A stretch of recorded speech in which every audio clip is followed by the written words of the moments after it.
Hi, Krystyna Gadd here, founder of How to Accelerate Learning.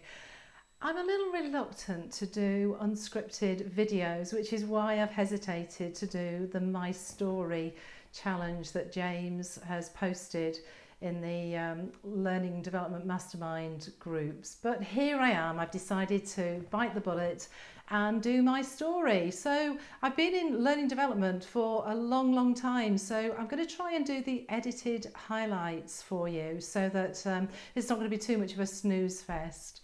So I began my career, my working career, actually as a chemical engineer and fuel technologist back in the 80s, so a long time ago.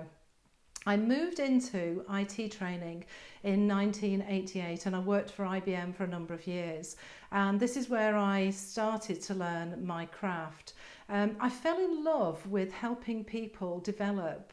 Although I loved engineering, it was very much about lumps of metal and stuff and processes and figures, which I love as well, but helping people to develop and helping people to learn is something that I really love doing.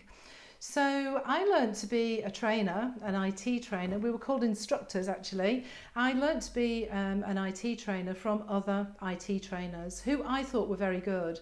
And so I sort of mimicked what they did. And now when I look back as to how I behaved and how I trained in those days, I do cringe. I used to be very prescriptive in when people opened their workbooks and they weren't allowed to skip ahead. And my belief was that if I explained something really clearly, then they would be able to learn. I didn't know a heck of a lot about how people learned. I went on quite a number of training courses and gradually began to learn a bit more about how people learn. And it was when I did a less knowledge heavy type of training, because I trained in what they called VM systems, virtual machine systems, which was very technical. And when I moved into one time doing an introduction to programming, my creativity sort of came out and I really enjoyed it. So this was a non-specific training course, which was about how you learn the rudiments of programming.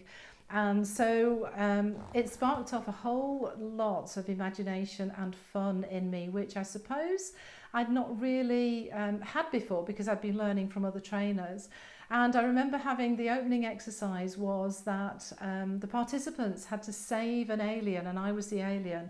There was a limited number of instructions on the board, on the whiteboard, and they had to use those instructions to get me to create a drink, which was really Ribena. But it had to be in the right quantities and they had a limited amount of time to do it. And the activity sort of took about 5 minutes to do, and the debrief was longer than that.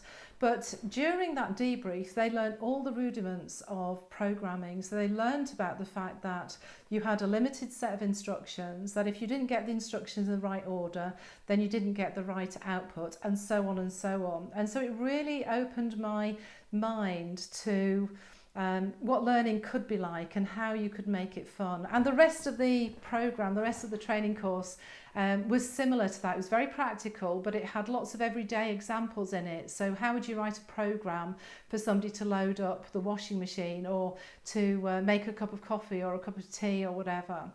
I got sent on a week-long facilitation skills course.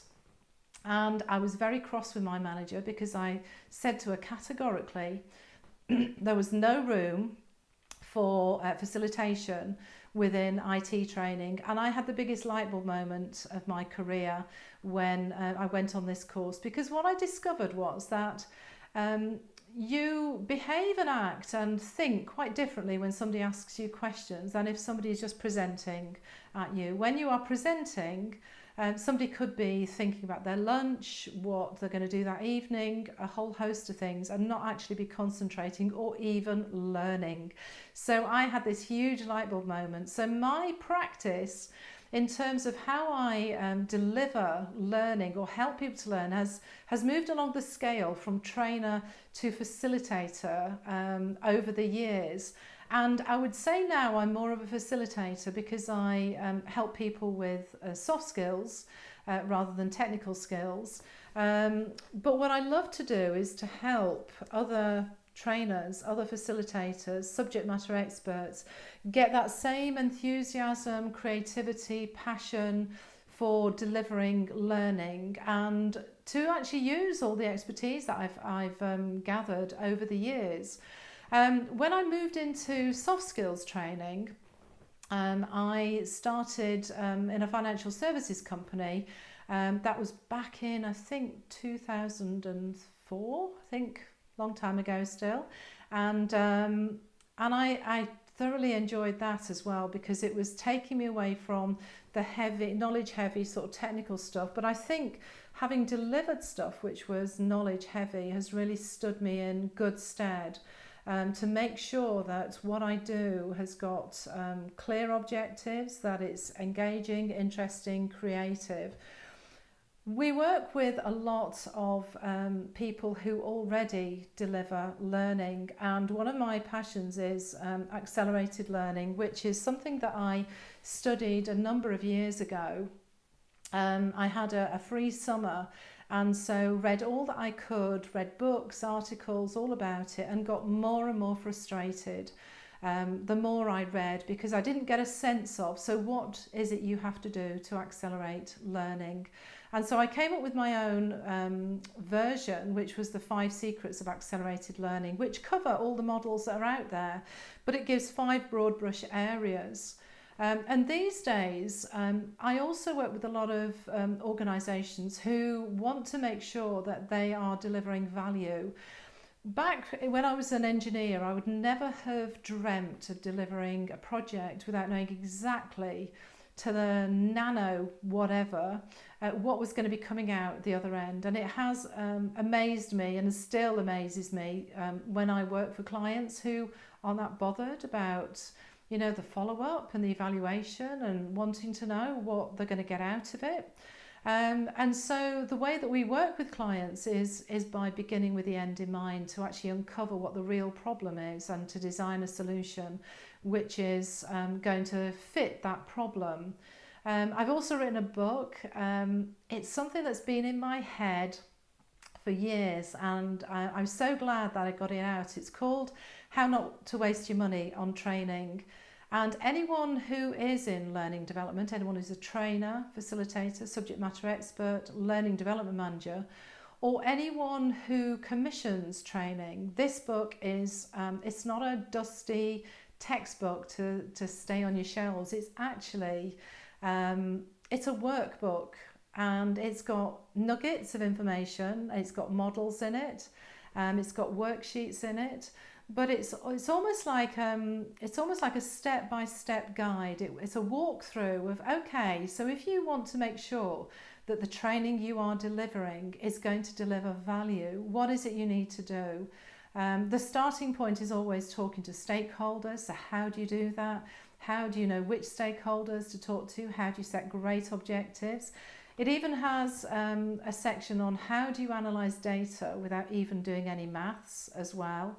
So I combined in this book my love of numbers and my passion for learning development, as well as I love doodling as well. So I did all my own drawings and sketches and worksheets, some are hand-drawn.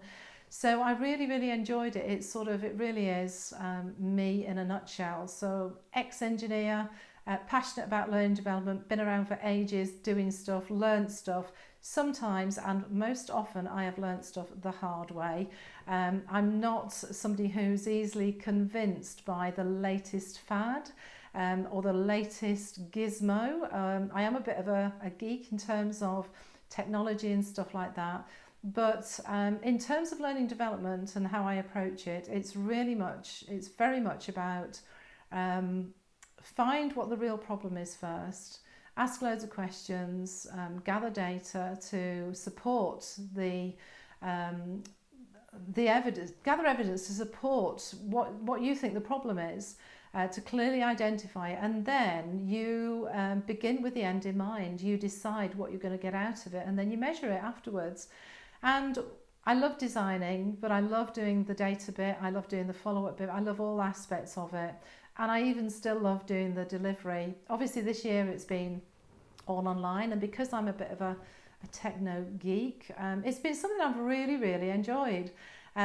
Discovering new tools. I've loved playing around with Mural and using that as a tool to help clients and to help other people, sometimes through my networks, gather information. I'm going to be speaking at the World of Learning in a couple of weeks' time, and I've set up a mural because I just think it's a fantastic opportunity to speak to people, but also to collaborate with a big group of people.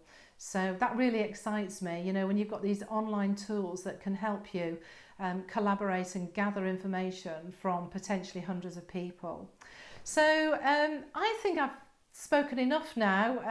It's been unscripted completely, which is very unusual for me. But I hope that somewhere in it you've gotten to know a little bit more about me, my story, where I've come from, where I'm going to. Who knows? Last year I could have given you a clearer picture, but this year, who knows? But I hope you've enjoyed listening to my story.